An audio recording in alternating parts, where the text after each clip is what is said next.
Coming off of a home game loss in Game 1, the Rockets enter Game 2 fighting an uphill battle.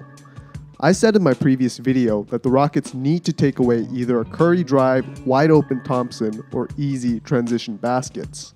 They cannot give up all of these things and expect to win. In Game 2, the Rockets were able to limit Klay Thompson to 8 points in 11 field goal attempts and Stephen Curry to 16 points in 19 field goal attempts. So there's definitely something the Rockets are doing right on defense. I was also happy to see the Rockets' non-stars Eric Gordon and PJ Tucker light it up from three-point land, combining for 11 made threes out of 15 attempts. I think the offensive approach changed just slightly with big consequences. We'll get to that in a minute. Overall, I think this game shows us what the ideal Rockets offensive system is supposed to look like. Despite their reputation as an isolation-heavy team, it doesn't mean that there has to be no ball movement whatsoever. This possession epitomizes how isolation-heavy doesn't mean no teamwork. The key point is that the initial drive by Harden sets up the rest of the play by collapsing the defense. This, the ability to punish overly eager defenses with the drive and kick, is what was missing in Game 1. Hello everyone, this is Mango Basketball. If you end up liking what you're about to watch, please hit that like button and subscribe, maybe even share this video with your friends. I'm currently sitting at 1 subscriber, and it would mean the world to me if you could give me feedback on what you liked and didn't like. Shout out to NovaX, my first and only subscriber. Okay, with that out of the way, let's take a deeper look at this game. The first thing that stood out to me was the Warriors' turnovers. Some of it was just sloppiness on part of the Warriors, and some of it was because of the hustle from the Rockets. In any case, the Warriors had 11 turnovers by the end of the first half, 7 of which were in the first quarter alone. The turnovers prevented the Warriors from getting into their routine on offense, based on the beautiful ball movement many basketball purists love, and instead facilitated an efficient Rockets offense, allowing them to get to the rim or draw the shooting foul. Per cleaning the glass, the Rockets made 23 out of 29 shots, which is 79.3% at the rim. They also drew 7 shooting fouls under the rim. Layups and free throws are the exact kinds of shots that Rockets GM Daryl Morey wants to see his players taking.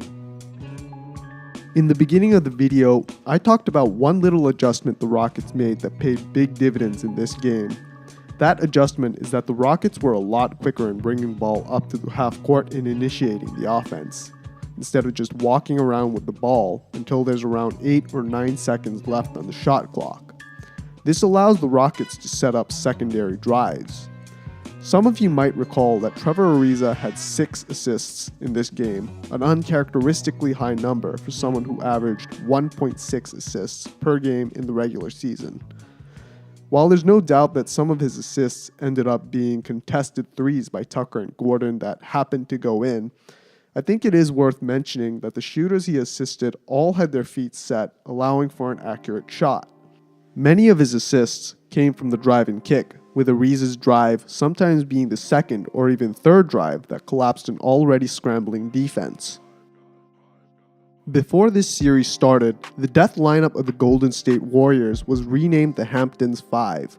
What if I told you that the Rockets have an equivalent featuring Paul, Harden, Gordon, Ariza, and Tucker, with Tucker playing center? What should we call the Rockets version of the Hamptons 5? The hottest 5? Bad jokes aside, this is one of the lineups I was most interested in seeing. For some context, per cleaning the glass, the Rockets played lineups featuring Tucker as a center in 351 possessions. That's not a big sample size, but it's something. In those 351 possessions, they put up 135.3 points per possession on offense and gave up 103.1 points per possession on defense.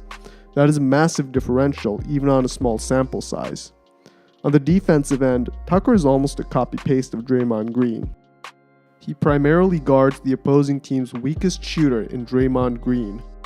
When a Warriors player drives to the basket, Tucker helps early, at least preventing a shot at the rim, or even drawing the charge.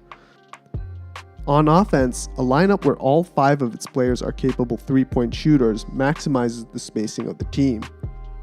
The implication of this is that for the defense, there is the high price of a wide open 3 or cut to be paid for leaving your matchup open.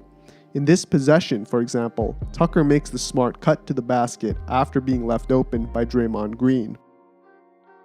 By and large, it looks to me like the Rockets were able to execute their ideal game plan, heavily informed by what is called Morey ball. For those who don't know, it basically means that the Rockets are aiming to take layups, free throws, and three-pointers. Shots between the restricted area and the three-point line are minimized. If you take a look at PJ Tucker's shot chart from this game, you'll see that he didn't even take a single in-between shot, let alone a three above the break. This is Morey ball on steroids. In this video, I've been heaping praise on the Rockets players, but I want to be clear that they are still fighting an uphill battle heading into Oracle Arena. Relying on Tucker to make 5 3-pointers or Ariza to dish 6 assists is unsustainable. I'm certain that in Oracle Arena, everyone on the Rockets has to be on top of things if they want to steal an away game. While I don't see the need for any major changes to the Rockets' game plan in Game 3, I doubt the margin of victory, if they manage to snag one, is going to be so large. I hope you enjoyed this video. If you like what you watched, please comment, like, and subscribe.